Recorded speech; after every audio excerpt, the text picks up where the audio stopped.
Previously on MasterChef, the competition intensified and the heat went up in the MasterChef kitchen. It better be good, yes? Family man Farouk failed to impress the judges. That is about as Chinese as my mum, and she's from Glasgow in Scotland. Others skillfully established themselves as frontrunners. The youngest competitor, 22-year-old Whitney, I like a butterfly and sting like a bee, has so far shown expertise far beyond her years. You've nailed it. This dish is something I would love to serve in a restaurant. Congratulations, Whitney. Well done. Mike, a server from Los Angeles, has also shown real flair. This is the top of the heap. High five, man. For 3 home cooks, their journey ended. This is the problem. It's boring. It's not the spirit of what we came here to do. As 14 competitors became 11. It looks like a throwaway dinner from a gas station. It was kind of like a salad gone bad. Please take off your apron and leave the MasterChef kitchen. Tonight, they'll receive a visit from a surprise chef who will offer them the chance of a lifetime. If your dish is better, you catapult yourself to the final 4. Hot damn! Some will rise to the challenge. This is my moment where I'm gonna go from the bottom to the top. Others will reach their breaking point. I just started to crumble. No, this is not happening. It was like an absolute nightmare. 11 amateur chefs remain. The last contestant standing will receive $250,000, a cookbook publishing deal, and above all else, become the first American Master Chef.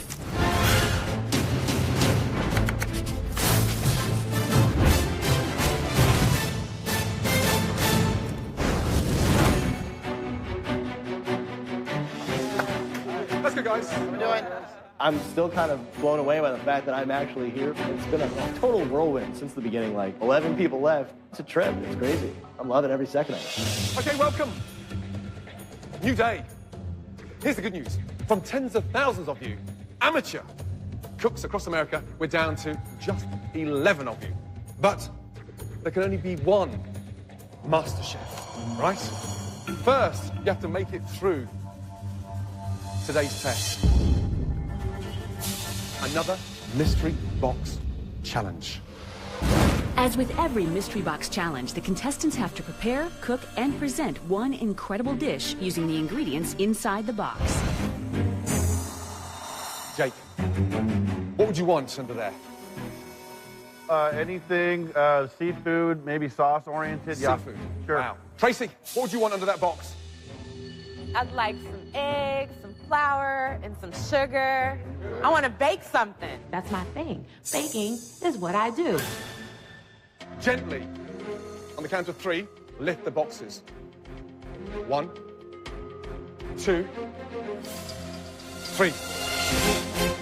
Oh my God. No! So I lift the mystery box, and there, poof. I'm Brooke right now. Like, I don't like to bake. It's not my thing. For today's mystery box challenge, all of you are going to be making the most amazing cupcakes. A cupcake challenge. Money. Cash money in the bank. This is my competition. Now, of course, cupcakes are all the rage right now. There's cupcake shops, there's cupcakes in restaurants. You are all going to be starting with the same basic ingredients. Okay, brace yourselves. Take a look at this. Oh, my God. On this table, you have everything in the world you could possibly need to make a great cupcake. You have chocolate, peanut butter, peanuts, fruits, everything in the world. Just look at what's in front of you. Everything on this table helps to take it to a completely different level. Now, we're only going to be tasting 3 of the cupcakes, and the person that wins this challenge will have a huge advantage in the next stage of the competition. Got it? Yes, chef. Excited? Yes, chef. 45 minutes, starting now. Off you go.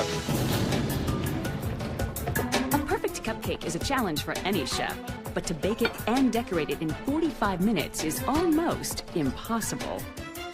There's cooks and there's bakers. Baking is a whole other realm. It's like mathematics, a little bit of science. It's very linear, very by the numbers. I'm not really a baker. Okay, first thing, batter made, yes. Cupcake in, and then you start working on the decoration, right? The first thing is the batter, yes? Yep. What'd you do?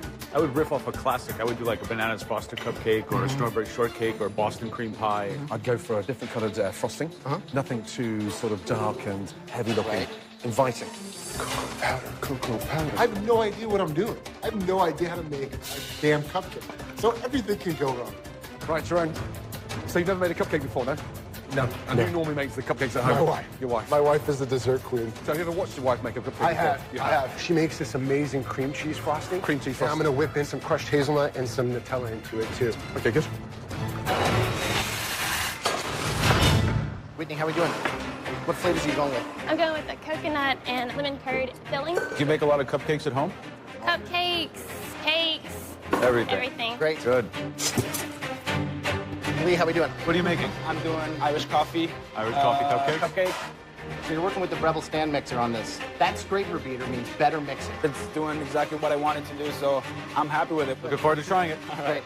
Right, Tracy, what are you doing? Carrot cupcake. Carrot cupcake. Okay, Carrot good. cupcake, And yeah. are you reverting back to your cookbook, Mum's cookbook? I or what? am. You are? I'm taking it straight the way she taught me. This is a slam dunk. I'm gonna make my carrot cake recipe that my mom and I perfected that I know cold. What are you doing with the frosting? I'm gonna do a cream cheese frosting. Cream cheese frosting. Yes. Wow. Wow, wow, wow. What do you got, Jake? What are you making? I'm looking for just like some cocoa powder. I love chocolate. I'm a chocolate freak. It's going to be fruit. It's going to be chocolate. It's going to be a little party in your mouth.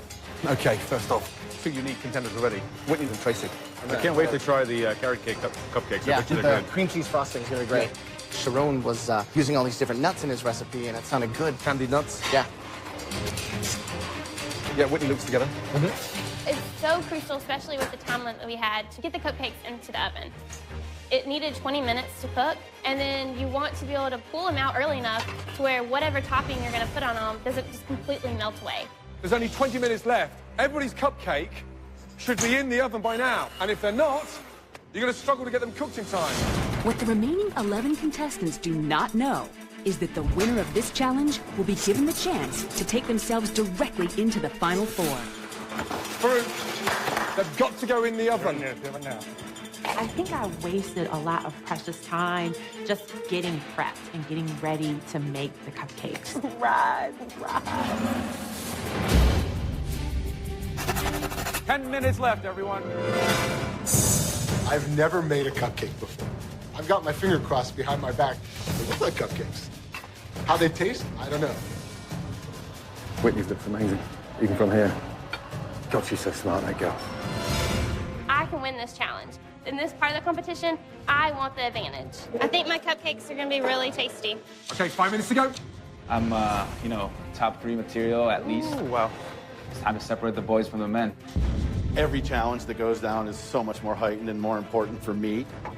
And I'm looking at my dish, and I'm looking at a couple dishes around me, and I'm like, well, yeah, I think I got a pretty good chance of getting up in the top 3 again. 2 minutes, guys. Oh, my. Your frosting melting too, Mike? 90 seconds to go. I don't want to take them out. They're not ready. I don't want them to be raw. 1 minute left. The judges will only taste the 3 most delicious-looking cupcakes, so the final seconds of decoration will be the difference between success and failure. It's not done. It's not cool. They're not done. 15 seconds left. I'm going to have a melted mess on my hands. 10, 9, Oh, my God. 8, 7, 6, 5, 4, 3, 2, 1, and stop. Oh, my God. My cupcake is horrible.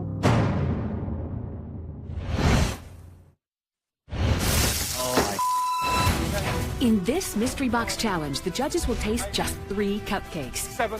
What the final 11 don't know is that the winner will be given the chance to propel themselves straight into the final 4. 3, 2, 1, and stop. Oh, my God. But that's looking unlikely to be Tracy. I could hear my mother just going, what are you doing? Like, what is that? And that's when I just started to crumble.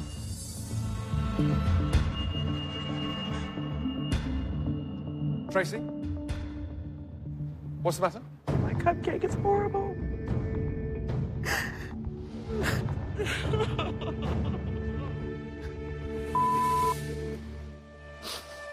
Right. Who's not happy with a cupcake? Tracy, why not?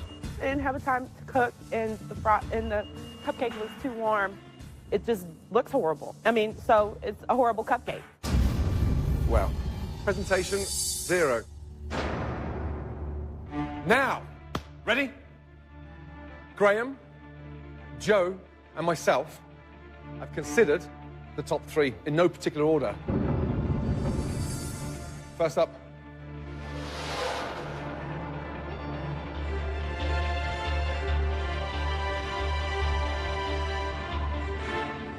Jake. Congratulations. Let's go, big boy. I can speak in road racing terms because I'm a motorcycle road racer, and anytime you can finish in the top 3 and get on the boxes, you've done something. That's how you win championships.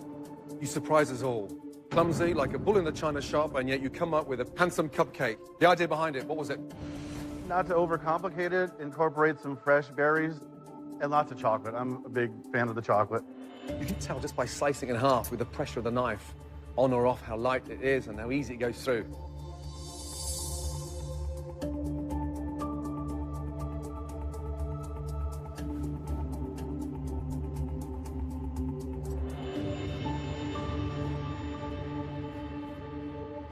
What would I have done with that?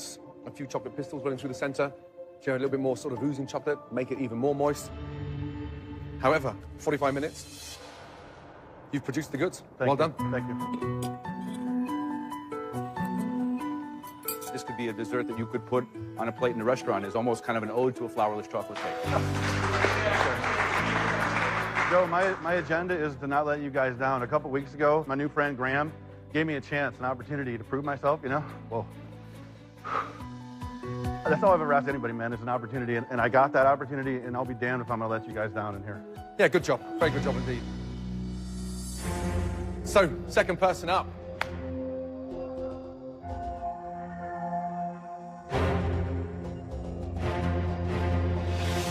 Sharon, well done. Let's go. Let's go, let's go, let's go. What? How did you call my name? I've never made a cupcake before. I gotta tell you, I was proud of myself. I know it looks good, and I just hope it tastes the best too. I flavored it with Nutella. I melted some dark chocolate, some milk chocolate. I toasted hazelnuts, pistachios, so to give it a little crunch and texture in there. So here's the bizarre news. You've never made a cupcake in your life. I'm a 28-year-old man, and this is the first cupcake I've ever baked. The secret behind a good cupcake is the excitement that draws you into the top and the moist inside. Right.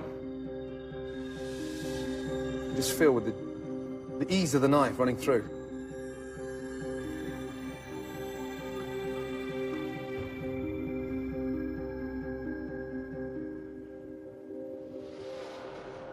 It's absolutely brilliant. Good job. Thank you, Chef.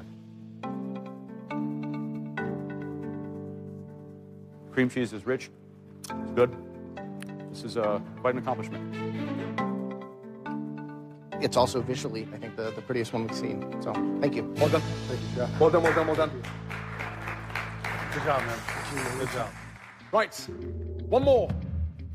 Cupcake in the final 3. Looking at everybody else's cupcakes around me, I definitely thought my cupcake shined. The overall product was something I was really pleased with. I thought I had put out a pretty good cupcake in there. It had some pretty good flavor, you know, with the cookie in there and the peanut butter. I felt I would have been up for consideration in the top 3.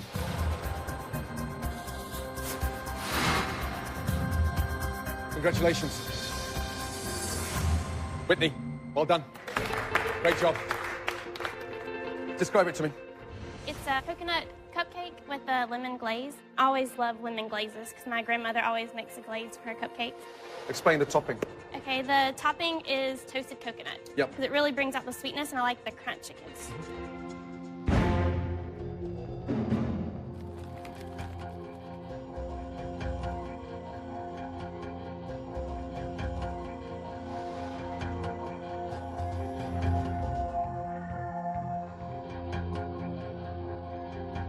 It really tastes of coconut because you've toasted it. It's good. It's very good indeed. Well done. I could have guessed it. you're really playing the game, too. You want to win. And you're being smart, and you're using everything you can to your advantage. You know, plating to ingredients that are going to show well, and I admire that.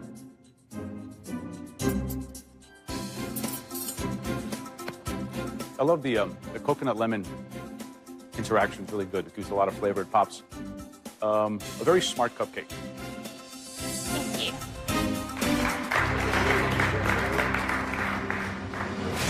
Okay, in front of us are 3 stunning cupcakes. The winner of this challenge, congratulations, goes to...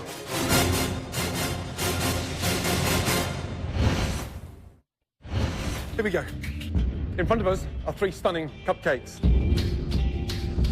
The judges have to make a delicious decision. Will they choose Sharon's hazelnut and pistachio cupcake? I like my odds. I like my presentation. Fingers crossed, behind my back. Jake's chocolate lover's delight? If it's my name, that's great. I've got an advantage going into the next challenge. I'm going to rock it. Or Whitney's coconut cupcake? I looked at my cupcake and I was definitely satisfied. And I'm just praying, like, please, please let it be my cupcake that makes it. Okay, the winner of this challenge, Sharon, well done. Well done. Really well done. Great job. Absolutely phenomenal. Never in my wildest dreams would I ever think I won a cupcake challenge. I respect him as a fellow cook. He works hard, he goes for it, but as a person, I don't like the dude. He likes to, okay, how can I gently put this, kiss ass a lot. And I think he feels like it's going to get him ahead in this competition, and I think he's sadly mistaken. Sharon, you have a huge advantage in the next stage of the competition. Ready to see what it is? Absolutely. Let's go, big boy. This way down. Let's go.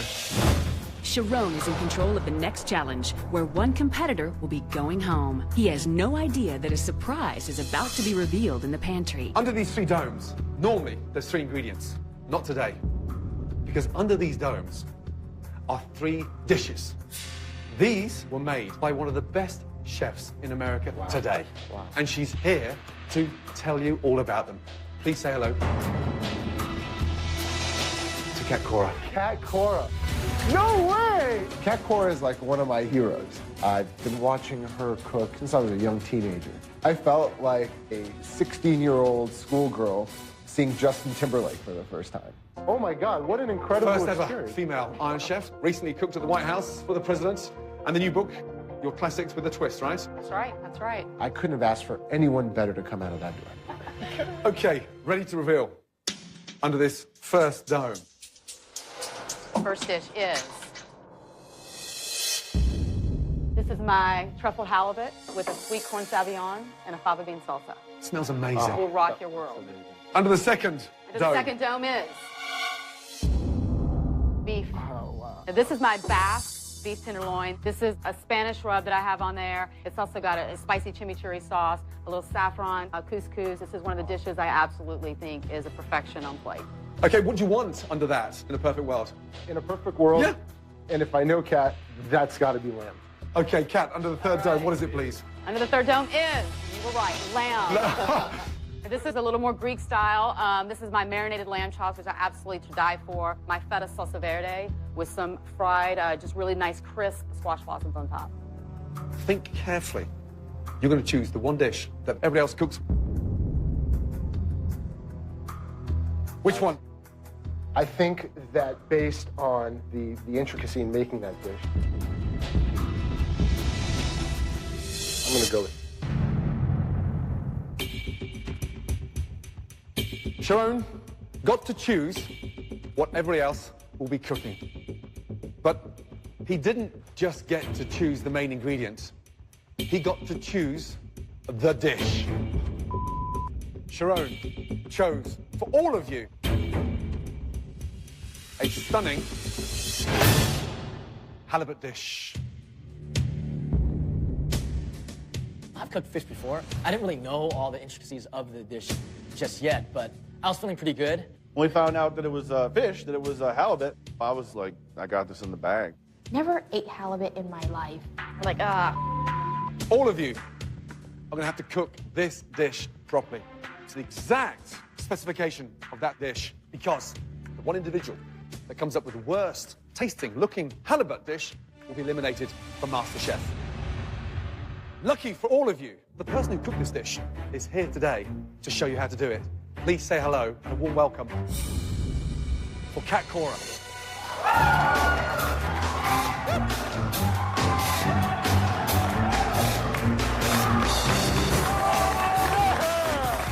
She's one of the top world-class chefs.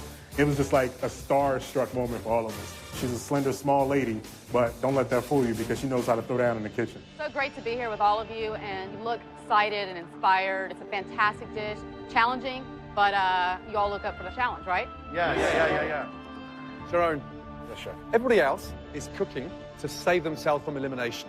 You're going beyond that because today you're going to be cooking against Kat Cora. What? If your dish tastes better than Kat Cora's dish today, you will get catapulted to the final 4 in MasterChef. That's right. That means for the next couple of weeks you just sit on the beach and forget every other challenge until the final 4. That is a very privileged position to be in. So, my question to you. Can you beat Kat Cora?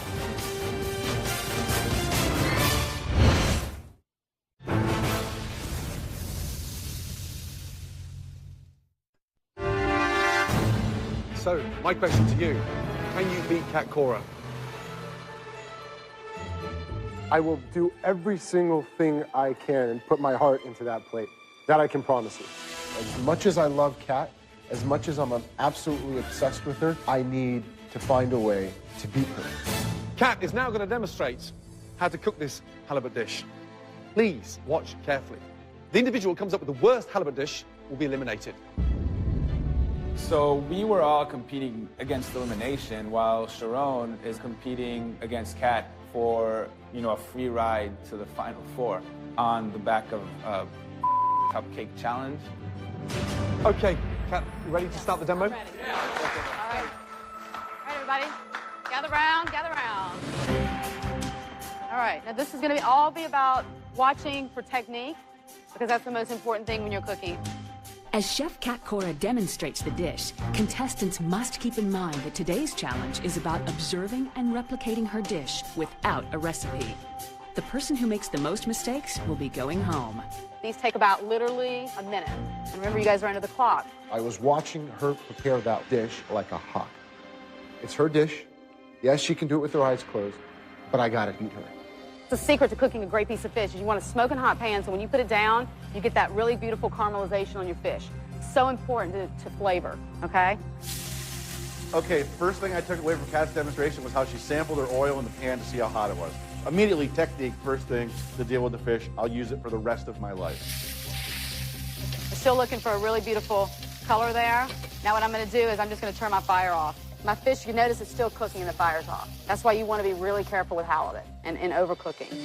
It's definitely a balancing act watching Chef Kat Cora go because you're like, wow, this is Chef Kat Cora. Like, I can't believe this. But at the same time, you got to be like, hey, I got a job to do. I don't want to go home. I got to just focus on what she was doing. Take this cream. I'm going to pour it into the blender. Do a little puree. You want it really nice and pureed. Blend it up really good. Strain it right into my double boiler. You guys heard what I said? The double boiler. And we'll start plating. Ready to taste? Kat, that looks fantastic. Well done. Absolutely amazing. 18 minutes. Absolutely brilliant. You've all got 1 hour to cook this halibut dish. But there's 2 games going on here. Sharon, you're cooking against Kat Cora to potentially beat the chef to catapult you into the final 4. And you guys here are cooking to avoid elimination. 1 hour, 1 stunning halibut dish. Sharon and Kat, we won't even see you guys cooking because you'll be sectioned off. Bring in the wall, please.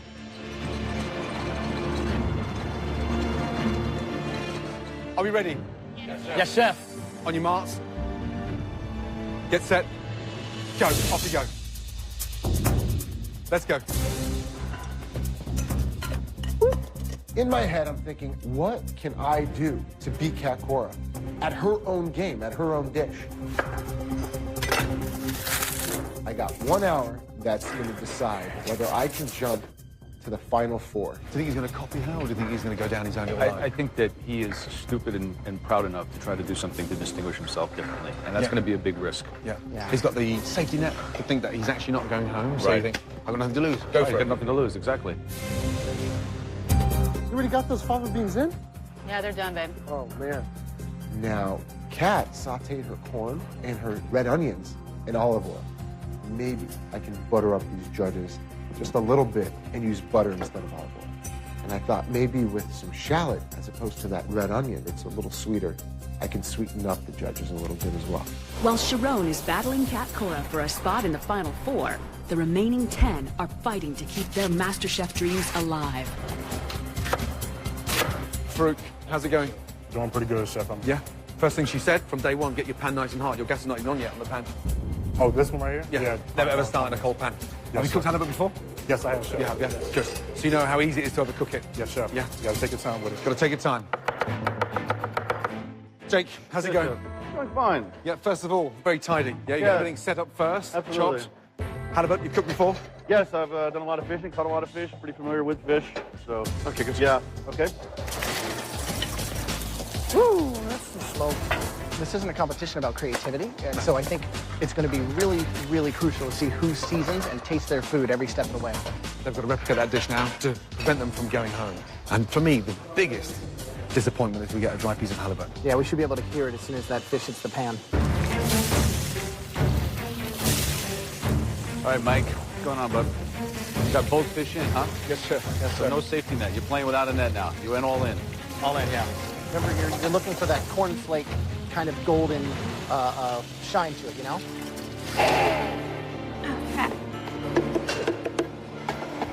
Okay, Whitney? Yes. What went in there? I forgot to put the cream, so Oh, really? put it in the pan first. Well, if you're going to add cold cream to a puree, you've got every chance of splitting it, so be careful.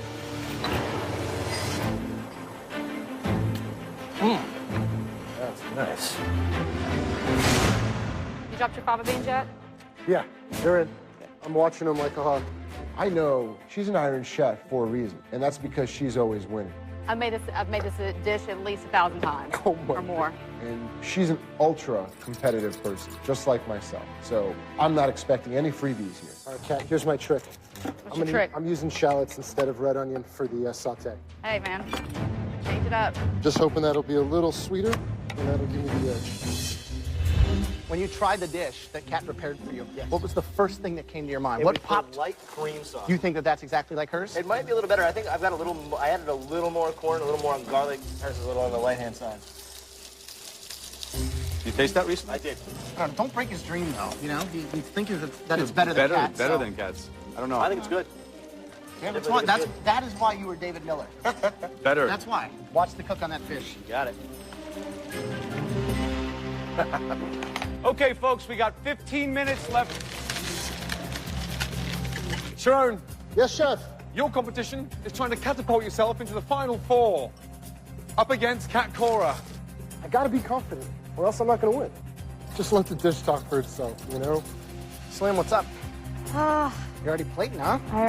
that's why my sauce started to separate because I forgot to strain it. That is one of the most important steps because it's the sauce. You don't screw up the sauce. Did you make another one? No, I don't have any more corn. Ouch. Yeah. There's nothing I can do. I'm looking around at other people and I'm just like, I'm going home.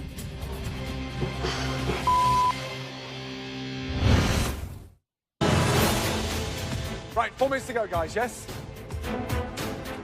Sharon, Yes, Chef. your competition is trying to catapult yourself into the final four, up against Kat Cora. Everything was coming according to plan. I was organized, things looked good, and I keep looking about every 90 seconds to my right and seeing what Kat Cora is doing, making sure I'm keeping up with her. You ready? I'm just about there. Sharon, I haven't been able to see you cook in the last 55 minutes, so it better be good, yes? I hope so. I hope you're proud of me, Chef. Put all that bravado and cockiness onto the plate. Did you say confidence or cockiness? He said cockiness. 30 seconds to go. I am proud as hell of this plate right here. This is my moment where I'm gonna go from the start move rising from the bottom to the top. 10, 9, 8, 7, 6, 5, 4, 3, 2, 1, and stop, guys. Well done. Good job, baby. Oh my God. Good job. Good job. The judges couldn't see Sharon or Kat Cora preparing their dishes, so they don't know which plate on the MasterChef bench belongs to which chef. It's a true blind taste test. Okay, Sharon, you are in a phenomenal position. If you have a halibut cooked by you, tasting better than Kat Cora's, you go straight to the final four. So, visually, right now, I don't know which is which, because the colour of the sauces are identical. Sear on the fish is identical. It's glistening. It's cooked perfectly. Wow. That's delicious.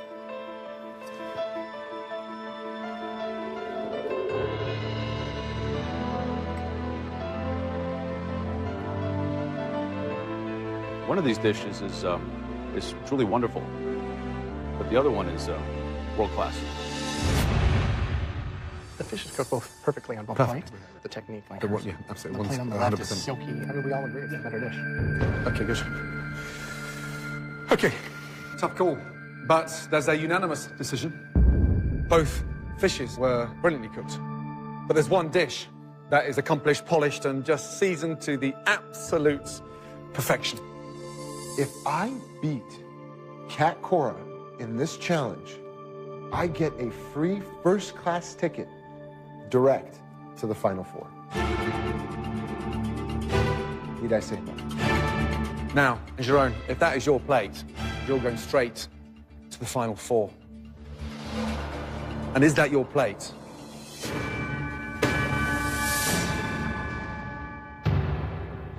Congratulations, Kat Cora. Well done. Great. Really well done. No way he was going to beat Kat Cora. No way. He doesn't have the stuff to beat somebody like Kat Cora. You know, it's just not going to happen. Kat Cora's been doing this for years. You know, this is the dish. You know, he is a very good cook.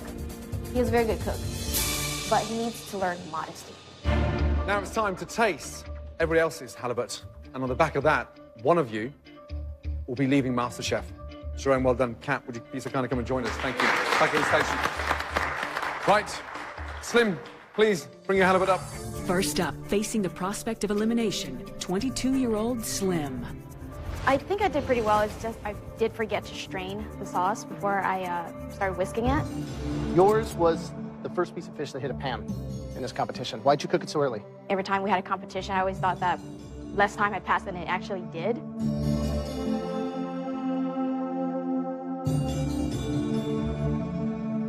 You got the color, but it's completely overcooked. Better luck next time.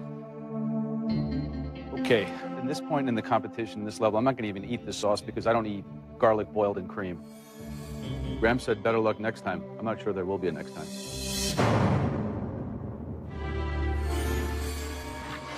I'm trying to be optimistic, but I'm like, no, I'm screwed. I know, but the thing is, did somebody else screw up more than I did? Tracy. After crying over her cupcakes, can Tracy's halibut help her to safety? What I think missed on this dish, on Kat's dish, there was kind of like this cornucopia of salad, and it was just kind of like the fish was trying to break through an ocean of all these delicious tomatoes and the spinach leaves and the onions. But I think that the caramelization on the fish is yellow and brown and nice. The fish looks like it's cooked very well. The sauce appears to be a little bit light.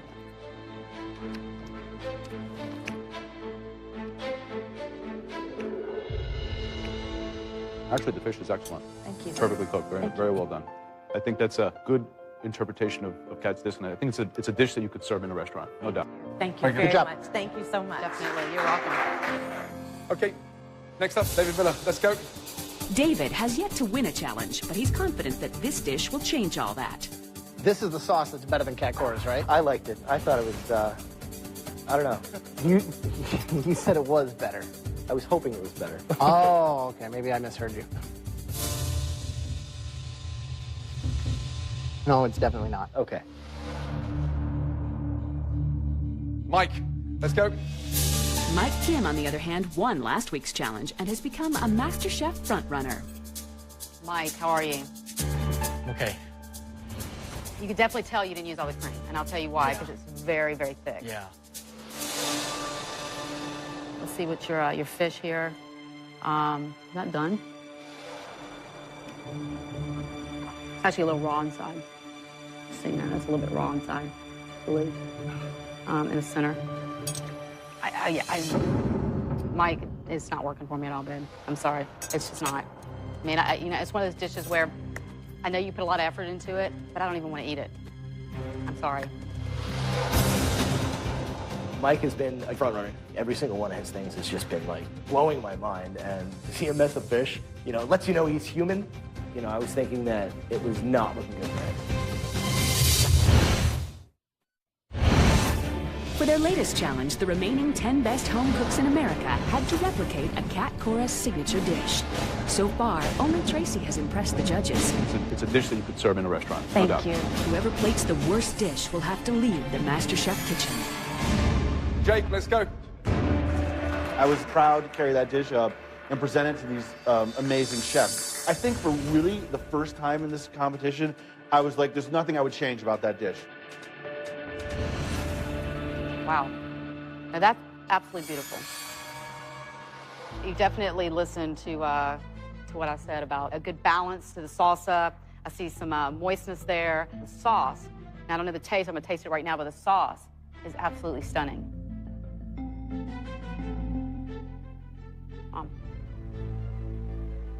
Not too thick, not too runny. Seasoning is amazing.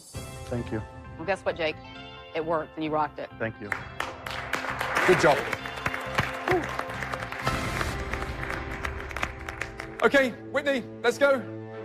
I definitely did not feel very good or confident about what I'd prepared for him. And Cat Cora was tasting it, and I didn't want to let myself down, but her down, knowing that, you know, I did a crappy job of making her dish. Hey, Whitney, how are you? Good. Let's see how you did on your dish. You know, the thing that I'm seeing with your sauce is a little bit, it's actually a little runny. I should not be able to, like, do that and have it run like that.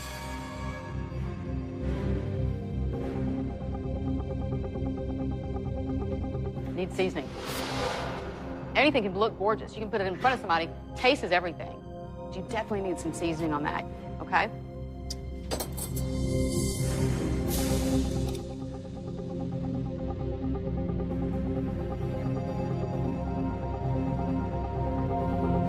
The fish, you know, slightly overcooked. The actual salsa, not really seasoned. You know, you had a really good chance to make all these things sing, and instead they're just kind of, they're not even humming. It sucks so bad because I had just gotten the top of the cupcake challenge, and then I turned around and I could see myself in the bottom three, and that's definitely not where I want to see myself, knowing there's elimination at the end of it. Okay, last but not least, Farouk, let's go. So my confidence is high. I said, you know what? If this plate right here is going to put me in the bottom three, then I don't deserve to be here. Did you follow Chef Cora's method? Yes, very organized. I've tried to follow it to the T as much as possible.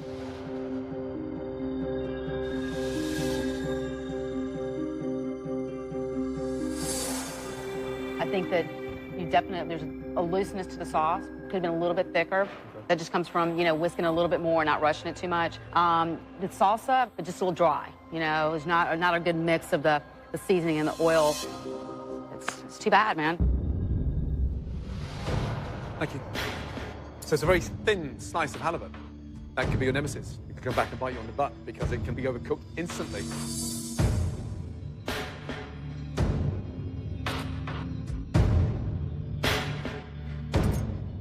Damn, the fish is dry, and it sort of falls apart far too easily. You go through there, and it's like sort of almost like a canned texture. And the sad news is you've got that dry skin on the tomatoes, and it needs that oomph, that marinade, and that salsa sort of excitement. And then sadly let down with the dryness of fish. What a shame.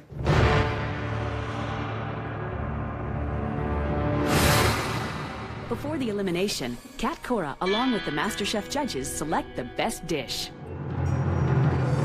Let's get to our winner.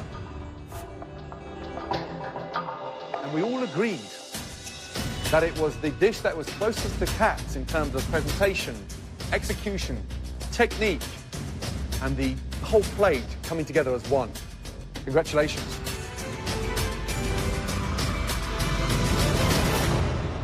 Jake, well done.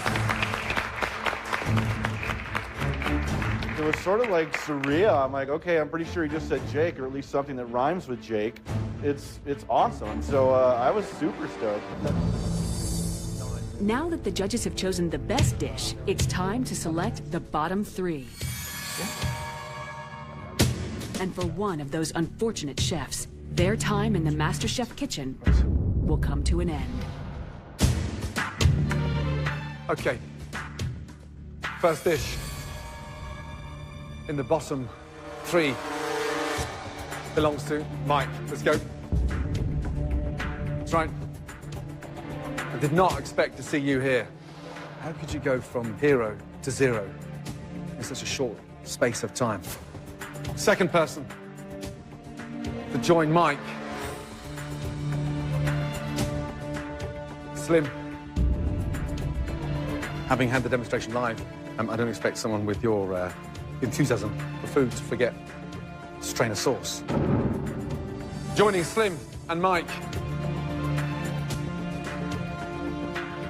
I am terrified. If they call my name, I definitely know I'm just going to break down. It's definitely Farouk. Let's go. For the second week in a row, Farouk finds himself in the bottom 3. Yeah, I mean, like I literally felt by this point I was bleeding out. My dish wasn't one of the best today, but you know, I don't think it was bottom 3 material. That fish died for a reason so that you could take it and put it in a pan and make it amazing. It's so sad. It's almost unforgivable. You've got to do more than just dream about being a great chef. You've got to practice it and live it every day. Slim, I'm concerned about your one-trick pony style cooking. Mike, you move a little bit too fast for your own good. And Farouk, you're lacking finesse. Okay, the person that is leaving MasterChef is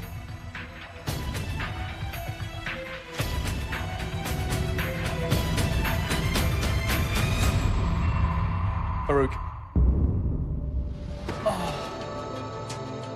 Please take off your apron. Your time is done in MasterChef. Now, you follow your dream. You keep your head up high because you have come a long way in a very short time. It was a pleasure cooking here in this kitchen, meeting everybody, and it was a privilege to cook for y'all. Thank you. You made your family proud, Farouk. When I walked off, there was no sorrow. You know, just being here, being a part of this whole MasterChef thing, man, the mentors that we were able to get, the advice that we were able to get, I mean, all that stuff was priceless. I grew so much just by making mistakes. The only thing that I'm extremely disappointed about is that I didn't get a chance to show what I can really do in the kitchen. I can cook, damn it. I can cook.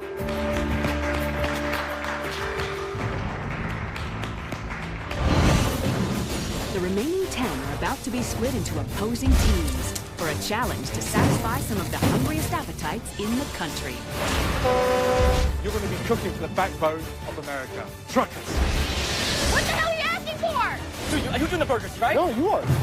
Oh my God. I can't serve that, dude.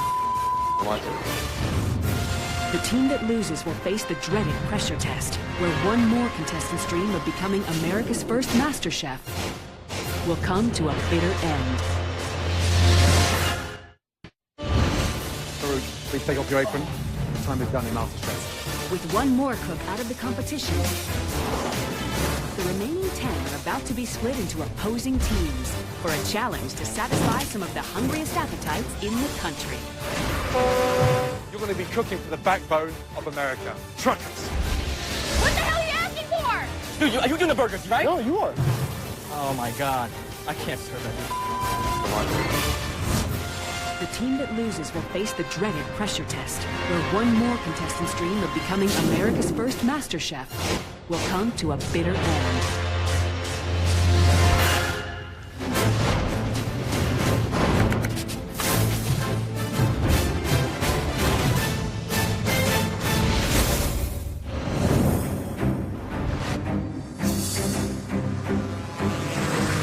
Nearly 100 miles from the pristine MasterChef kitchen, the remaining 10 competitors find themselves in the middle of the harsh wasteland of the California desert, with no idea what today's challenge holds. You see desert on your left, and you see snow-capped mountains on your right, and a whole bunch of nothing, some abandoned buildings. Who knows what's gonna happen? This is nuts, man.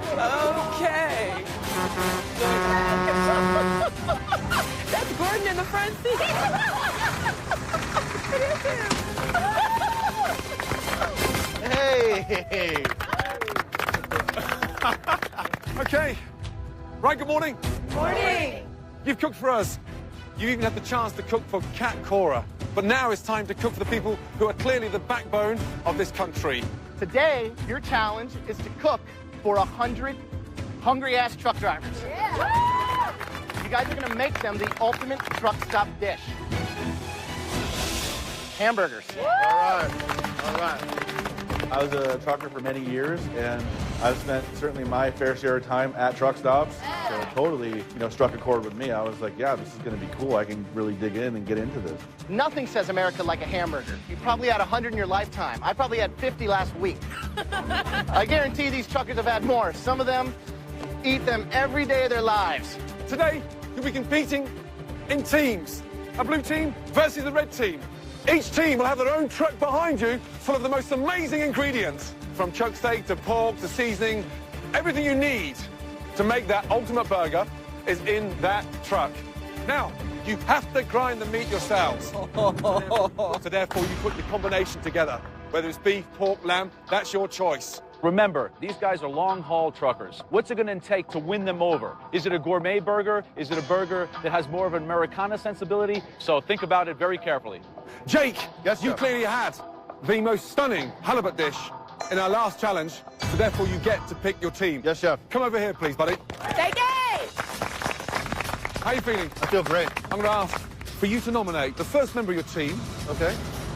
Jake, with his experience with beef, that's going to be the winning team in my mind. I wanted to be a part of that team so much. To me, it would be a huge advantage in this competition. First nominee is actually going to be Tracy. Oh, thank you, Jakey. I love this girl. She's awesome. She cooks with a lot of love, a lot of passion. Secondly, I'm going to go with this girl. She kind of struggled on her last challenge, and I want to try and help kind of build her back up, on a personal level. So, Whitney, I want you to come over here, yeah? Third choice, I feel like going into battle, I've got to have my guys on the ground that can lead the troops. And today, that's Lee. I want Lee on my team. Jake won the challenge. I immediately knew I'm not going to be on his team. We're both, I think, alphas, and very dominant in our situations, like to do things our way. I was just ready to go to battle, ready to go to war on this. So, the last pick, take a good look at them because it's your last. I got to go with Tony. Wow. Tony and I were like peas and carrots in the kitchen. Okay. And he keeps me level and keeps me calm. I was psyched, I felt we had a rock-solid team. Good. Take one and pass them along. Put them on. Likewise, red team, take them on, pass them along. Jake believes he has picked the winning team by choosing Tracy, Whitney, Tony, and Lee, while the remaining cooks, Sharon, Chital, Slim, David, and Mike, by default, have become the underdogs. We're not the team that was picked. However, being an underdog is always extra motivation. Nothing to lose, something to prove. Each trucker will have a burger from the blue team and a burger from the red team. Whichever burger they prefer wins the challenge. The losing team will face a pressure test, and on the back of that pressure test, one of you will be eliminated from MasterChef. You'll all have 30 minutes prep time. 30 minutes, starting from now. Off you go. In the truck? The teams have only 30 minutes before the truckers start to arrive. In this short time, they must first select their meats, buns, and toppings, and then grind, season, and prep 100 patties for service. Right, blue team, burger, what is it? We're doing we got 2 different types of red meat going in here. What cuts of beef we got in there? What have you got? Short rib chuck, and short loin, too, yeah? Short loin. Yeah. Any pork in there? No. Okay, garnish the burger, what is it? buttered lettuce. Yep. Slice of onion. Yes. Slice of tomato. And again, we're a little slaw we got on the top. We're going with kind of a Route 66 burger and top it with some killer slaw, you know, like the secret sauce, if you will. How are we doing, girls? We're great. Are you done? Done. Okay. Get ready to come Let's get it out here, get it set up. Ask Lee needs for help or help Whitney slice onions, okay? Okay, got it. You girls start going on the meat. These are Americans. I think we should do 100% beef. Okay. Meanwhile, the red team is also opting for a 100% all-beef burger and an eclectic blend of accompaniments. We knew we had to make it powerful. We had to add a lot of flavor in there. Apple cider vinegar. I'm making a barbecue sauce. Okay. I'm making barbecue. Definitely bacon. What trucker doesn't like bacon in a burger? Good chunk of caramelized sauteed onion, Swiss cheese, blue cheese with the bold, spicy barbecue sauce. That's a burger. So, Dave, just explain to me what's in there, please. Blue cheese, Yeah. panko breadcrumbs, Yes. granulated onion powder, granulated garlic powder, and black pepper, and smoked paprika. Is there anything that's not in there? You put the blue cheese in the mix? Blue cheese in the mix. That's ambitious. I really love blue cheese. It gets beautifully melted, and, you know, like you can see the spots. It looks real cool. You bite into it and it dribbles out. Red team, blue cheese inside the burger, and then a barbecue sauce. And bacon. No flavors make sense. I think the red team has definitely fallen prey to the celebrity chef burger syndrome. Yeah. Delighted. 10 minutes left, guys. 10 minutes left. I'm slicing up some short ribs, getting the meat ready with Jake here. We're doing a 50-50 combo with 2 cuts of meat.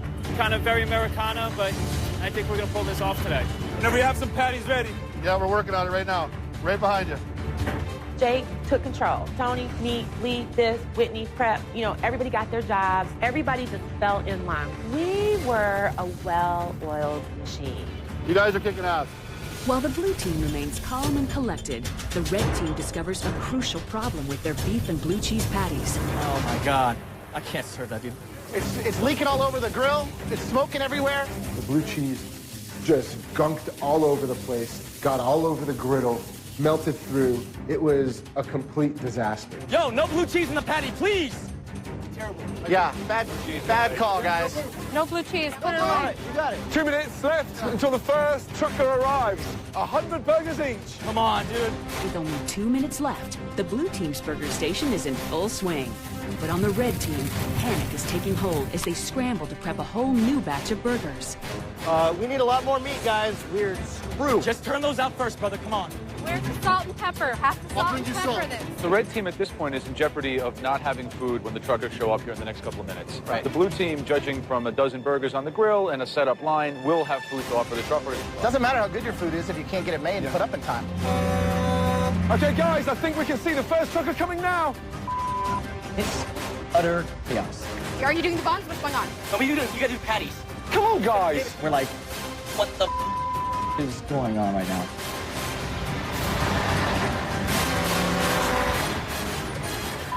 Here we go.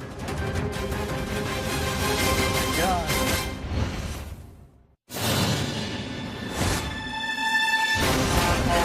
Guys, the truckers are starting to arrive. Here they come.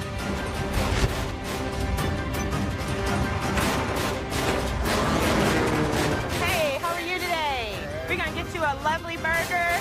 As the first truckers roll in, the blue team is prepped and ready to go, serving up their all-beef patty topped with raw onion, lettuce, tomatoes, Swiss cheese, and an old-fashioned coleslaw. There you go. You enjoy that, okay? I would say this is the best burger I've had in years. Let's go, blue! Our burgers are firing. Truckers are coming through. We're feeding them. I look over at the red team, and it's utter chaos. Hold on. Chico, grab this. Patty's over here. No, let her do it, brother. Come on. What about the burgers? Dude, are you doing the burgers, right? No, you are. Scrapping the blue cheese from their patty mix has put the red team way behind schedule. Butter lettuce. Butter lettuce. Butter? Right. What the hell are you asking for? You're gonna put the burgers on? You're gonna put the bacon on? Me? No. Oh, he's Bacon's not ready, dude. Buns are burning. Bacon's not cooked. It's not cooking evenly. Not too hot in that pan. Open these up. Okay, we got them. Here's open. They're open. Red team, Yes, chef. seriously, get a bit of teamwork going on. Right now, look, it's looking a little bit embarrassing. Yes, chef. Chital, they can't vote for the red team unless they taste the red team's burger. I realize that. Help Dave make those patties right now, please. Red team, any burgers ready, please? Yeah, can we serve? Come on, guys. In all honesty, on a normal day, would you really wait for a burger when you've been driving for 6 hours? No. No chance. Just give me one done piece, Mike. Thank you.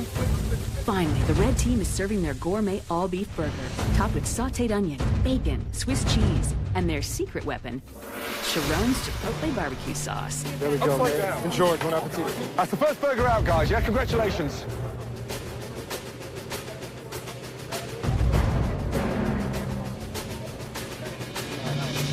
With 100 hungry truckers to be served, the race is on. The first team to 51 votes wins, while the losing team faces the dreaded pressure test, where one person will be eliminated.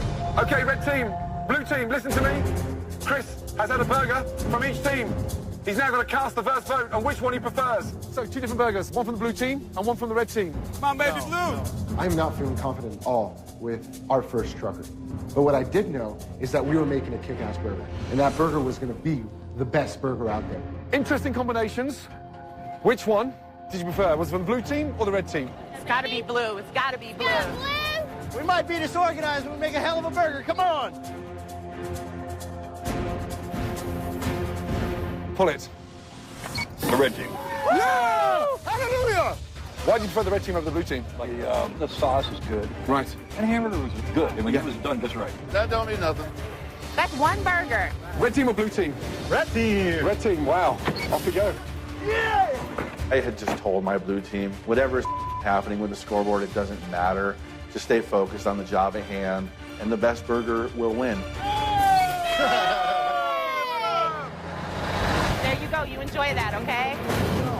It's great coleslaw. It's like homemade, like your mom would make, you know? Make sure you vote for the blue team. 5-3. The red team burger is electric chair food. You understand that? If I was going in a chair, I'd want a red team burger. Okay, red team, it's 5-5. Keep it going, guys. Come on. Yeah, that's what I'm talking about. Let's go blue. Red team. Yeah, baby! We're feeling better. You know, we got a rhythm going. Yes. And I think that was our problem to start. We were all over the place. Now it's our turn. We're just like a perfectly oiled machine. And then I look over to the score, and we're tied. It's game time. Get them in the fat, and then just give them a quick sear and put them on here. I got you. And put my buns there, and then you're going to toast them right up there. In a bold move to break the tie, Sharon comes up with a clever idea. Toasted buns, in the bacon juice. All right, that's working, man. Yeah, get that bacon in there. Hell yeah. I took the bun, put it in that bacon grease, let it sit in it for a couple minutes and marinate and do what it wanted to do. Then I put it back on the grill, and I got really the most beautiful toasted bun you've ever seen in your life. Like that touch, a little bacon grease on it. Yeah. Wow, that is a showstopper right there. Look at that. We're making bacon buns. Oh, yeah. Bacon bun? Bacon bun? Best hamburger he ever had, you guys! Oh, yeah! Adaptability, baby. I'm not worried. There's a bunch of blue plates out there right now. They're going to end up walking up there, tugging on that blue handle. That's what I'm talking about. Yeah! Someone put those burgers onto the grill. I love you! Oh, yeah! They've just hit 30. Red team, well done. All of a sudden, the red scoreboard starts lighting up like crazy, and I was just like, how is this possibly happening? This is the burger that's beating your ass at the moment. Have a taste, guys, yeah? It's not too late to adjust. First one to 51, yeah? With the red team surging ahead, Gordon offers the blue team a taste of the opposition's burger. Raw bacon right out of the gate. I'd serve no bacon before I'd serve raw bacon. A little dense. A little dense, I A think. lot dense. That burger I just tasted was gross. To me, it was gross. It was burger slaughtered in barbecue sauce and raw Sure. bacon. Okay, you're cooking for truckers. We do the best we can. Now it's gone a little bit too plain, and it's not too late to change. That's what I'm saying. Absolutely, yes, chef. Good. I've heard you. Yeah. Thank you. There you go. Absolutely. I heard what Gordon had said, but I'm not just going to jump ship in the middle of my deal and take off in a different direction. You pick the teams, yeah? You chose the recipe. I'm proud of my team. I'm not asking you proud we or win not. together, we lose together. And don't sound like a loser. You want to win this competition, right? Absolutely, we will win this competition. Let me put it to you this way. There is no way that the red team had a better burger than the blue team. Yeah! You're 7 away from winning, red team. 7 burgers away from winning. Red team is now serving double burgers, yeah? You got a double well done, right? Double with cheese. Double with cheese. Double burger, medium with cheese, crispy bacon. You are talking my language. We're kicking the blue team's butt here. Double patty, double cheese, double bacon, extra everything. We adjusted, we improvised, we were adaptable, and that was our edge. 6 burgers away from winning. These people are saying it's the best burger they've had. They love the sauce. I think that this is where it's not only cooking, you got to do some marketing. You Yeah. got to think like a restaurateur. Look at this. Mike is out on the floor. Work the line. Side spooning out barbecue sauce. Here we go. Here we Here go. we go. Tailspin. Red team. Red or blue? Red? No Yes. red. Come on, guys. We're trying. We're trying. Come on. Come on, man. We need to sell these burgers, baby. So don't worry about the temperature. Just serve them. Serve them. Come on, red team! We need a vote. We need a vote. Let's go blue! Let's go blue! 47, amazing! 47, guys, come on! You guys remember the first 1 to 51 wins. Tracy, come on, we need all those burgers served. All the burgers Okay, served. no problem. Right now. Yes! Yo! 49! Here we go. Whoa. On that board is 50. One more vote. Okay, red team, blue team. This next vote could win the competition for the red team if this trucker pulls that cord. Sir, off you go.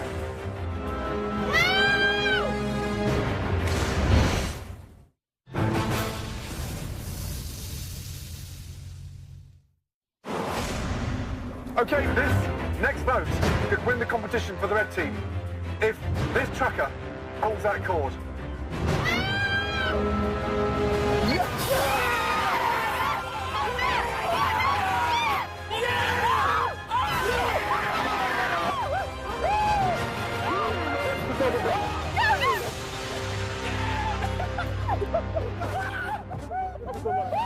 Our burger was a better burger. The weaker burger won today. Not only did we win, we kicked the really cocky team's butt, who still, after we won, thought that they had a better burger. I let the truckers speak for themselves, and they spoke red team all the way.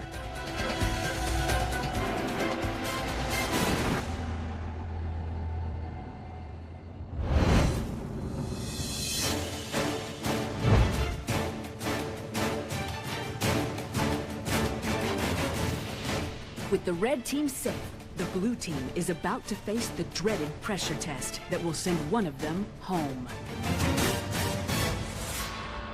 This is my first pressure test, so the only thing I know to expect is the absolute unexpected. This means business. You know, somebody's going to actually go home today. It's tense. I was legitimately scared. Under this black curtain in front of you are 25 ingredients. They feature things from all over the world. You have ingredients that you might be comfortable with. You might have things here that you've never seen before. Now, this is a unique pressure test. Identifying these ingredients with your eyes, yes? Today's pressure test, you'll guess as many ingredients as you can in a row. When you get an ingredient wrong, your time is done. The individual that guesses the fewest ingredients from this table is leaving MasterChef. Out of this whole team, I'm the only one who's actually faced the pressure test already. I'm kind of confident with knowing I'm the only one who's experienced this already. Jake, you're going first. Let's go. So I'm thinking, oh wow, I'm gonna walk in and the judges are gonna say, okay, Tracy, you have to name 25 or you're going home because Jake is gonna get all 25. Okay, Jake, be clever. Good luck. Thank you. Joe, Graham.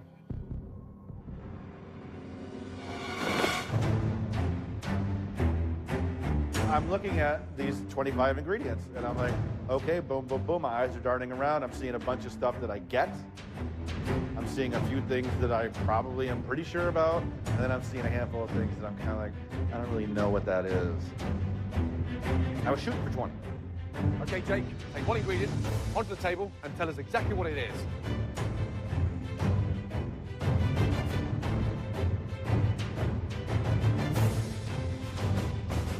What are they? Those are golden raisins.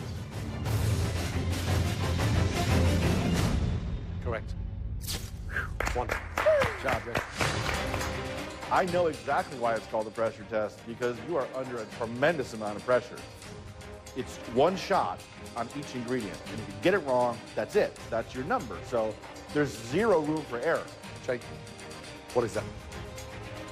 Tomatillo. Correct. Well done. Keep it going, buddy. I was just really trying to stick with what I knew and work my way through those ingredients. What is that? Made soup from it many times. It's a butternut squash. 3. Done. Yeah. And this is about touching. Absolutely. Texture. Identification with the eyes. Cooking Yeah. with the eyes. Okay. What are they? Macadamia nuts. Congratulations. 4. Yeah. Good job. Confident start. And not the easiest ingredients you've chosen. Love it. Oh man, he's gonna set the bar real high for the rest of them because he knows his ingredients really well. So whoever's gonna come next is gonna have it hard. What is that? That is definitely rosemary. Congratulations. Well done. My strategy was get as much as you know down, and then go to the stuff that you know are like 70 or 80% sure on. That's a plantain. Correct. Well done. All right. Now, Jake. That's lemongrass. It's filet. Wow. Smoked salmon. Congratulations. Well done. And if you get through that, eventually, me personally was going to be faced with that I have never even seen before. Wow. Jake, what is that? It's okra.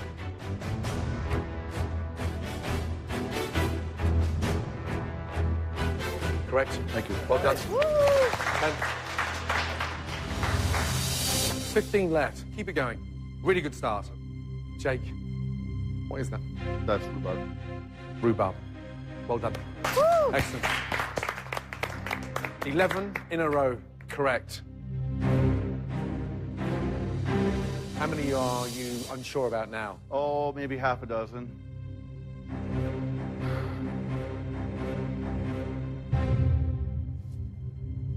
Okay. The 12th ingredient. Tough on this one. Yeah. The pressure's really on. Okay. Have you ever cooked with that ingredient before? I really don't cook it. I just kind of used it in dishes, but not so much cooking it. It cooks brilliantly. It does. What is that? Sorrel? Sorrel.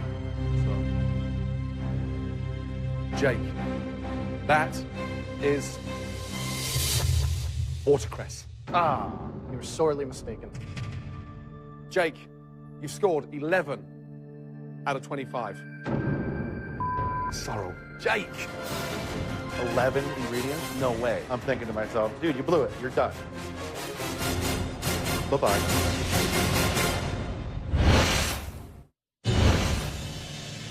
Jake, you scored 11 out of 25. Right. Hopefully that's enough. Yeah.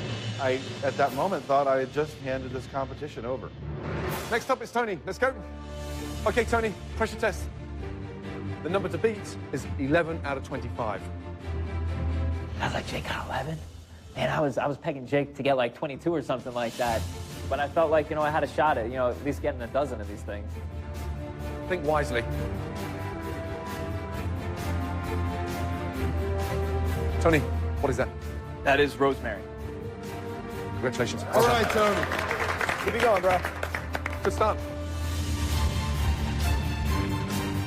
Okay. Ingredient number 2. What is that? I'm going to say it's nectarine. Congratulations. Well done. I'm starting to cycle through my brain, through the mental Rolodex here, Tony, what is that? I believe it is a catfish. I'm going to say that's macadamia nut. Come on, man. I'm like, all right, I know what that is, I know what that is, I know what that is, I know what that is. I feel like, all right, I think I can get to 11, at least tie Jake here. Tomatillo?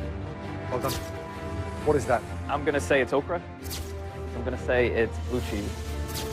You're over there and you're watching somebody that's got your fate in their hands. It's a super emotional train wreck just waiting to happen. I'm going to say that's a filet mignon.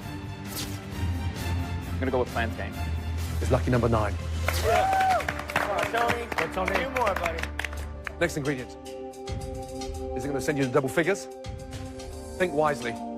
Ingredient number 10. What is that? I believe it's a passion fruit. That's just jumping out at me right now, just seeing the way it's laying down, so I'm going to go with the passion fruit. If you're right, you're 1 ingredient away from tying with Jake. That ingredient is a fruit, but not passion. It's a star fruit. 9 out of 25. passion fruit. I don't know what I was thinking. I never would have thought twice about it. I would have said a star fruit. I've seen it in the market 1,000 times. I'm an idiot. Jake. Yes, chef. Big deep breath. Climb the stairs. Yes, chef. Congratulations. I shot myself in the foot. I knew what so many other things are on that thing. Lee, let's go. Yes, you are. Okay. The number to beat is 9. 9. I am extremely happy. All I need to do is guess 10, and I know that I have this. These are things that I can name in my sleep. In my hand, I have a nectarine. This is a butternut squash. Right here, I have rosemary. This is a papaya. Here I have macadamia nuts. This is okra. These are golden raisins. These are tomatillos. This is star fruit. You're tied with Tony. Well done. 9 in a row. He comes up, and he just starts firing things off, and I was like, I'm screwed. You know, bring in whoever's next. Bring in Whitney or Tracy. Lee, get this right. You're joining Jake. What's in your hand? In my hand, I have smoked salmon. Join Jake. Congratulations. Well done. Woo, Lee! Good job, Lee. Thank you. Well done. He nailed it. Going upstairs. And then there were 2. Right, Whitney. Tony got 9 in a row correct. Good luck. She's 22. I'm like, maybe, you know, the pressure.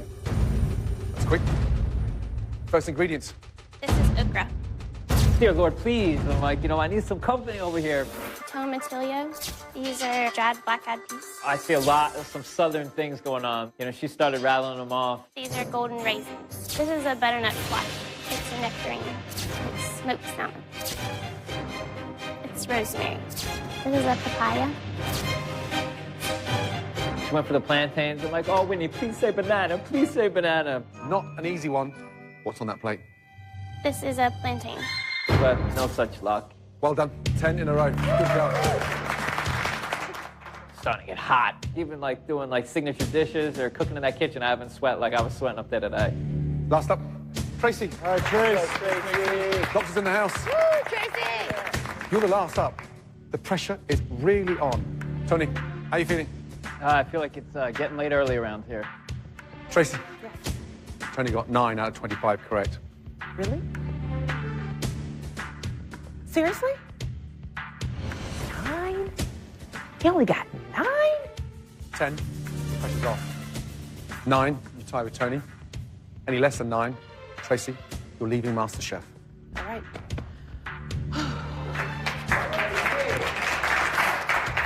Being a girl from Georgia, I'm gonna go with these little babies right here first. And I'm thinking, oh, here's another southern girl. It is a sign of good luck, and these are black-eyed peas. They brought you lots of luck. Well done. Good start. Really good. Way to get it started, There you go. This is okra, plantain, catfish. These are golden raisins. This is smoked salmon. That is rosemary. This is rhubarb. Well done. Don't let him get you, girl. Like, you know, bottom of the 9, faces are loaded. I only got 1 real meat and there's nobody out. And it's not feeling good. You've got 8 ingredients in a row correct. You need this one to tie with Tony. It is a nectarine. You sure it's not a Georgia? No. I'm a Georgia peach. That's not a Georgia peach. Congratulations, Tracy. You are now tied with nectarines.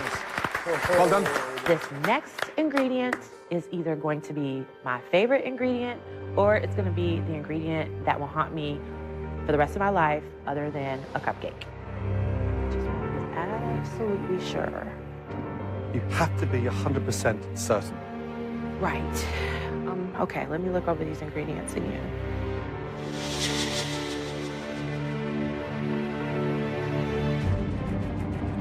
I kind of zone in on, you know, this red meat.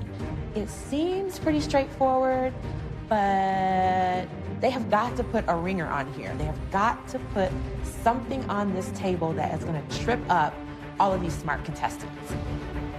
All right, let's do this.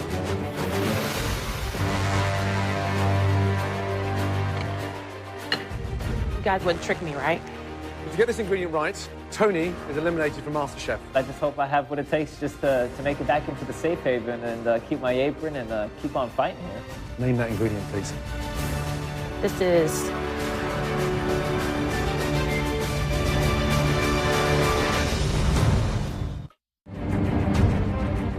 If you get this ingredient right, Tony is eliminated from MasterChef. Name that ingredient, please. This is filet mignon. Tracy. Just say it. It's filet mignon. Well done.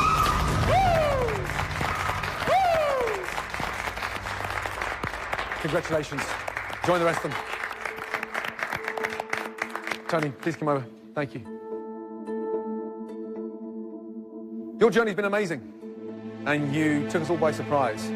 Trust me, deep down inside, there's an amazing, passionate, burning chef at heart there. Continue following that dream. And if you don't find that dream, then give me a call. Thank you, Chef. Thank you. Right on, Tony. Yay. See you at home, kid. It just bums me out. That's not how I wanted to leave. I beat myself today, and that's the worst part about it. I really wanted to shine. Like, I wanted that day where I had the best dish, and I didn't get that chance. And, you know, I got to learn new things in this competition. I got to learn that I can go outside my comfort zone, and I can cook with things I'm not familiar with. And I pulled it off. And, I mean, if I could do that, it made me feel like I could do anything. You know, you only get one shot at this life, and go out there, you just keep smiling, living and breathing, and having a good time. Next time on MasterChef. The theme of the invention test is romance. But some will leave with a broken heart. Go back to your station. I'm not tasting this crap. When the amateur cooks must deliver on one of the most romantic days of all. All of you are going to be cooking for a wedding. Some of them fall short of the occasion. David, if you don't know where the salmon is, you've got to find out where it is. Come on. Look at me. We're not done yet. Look at me. That is...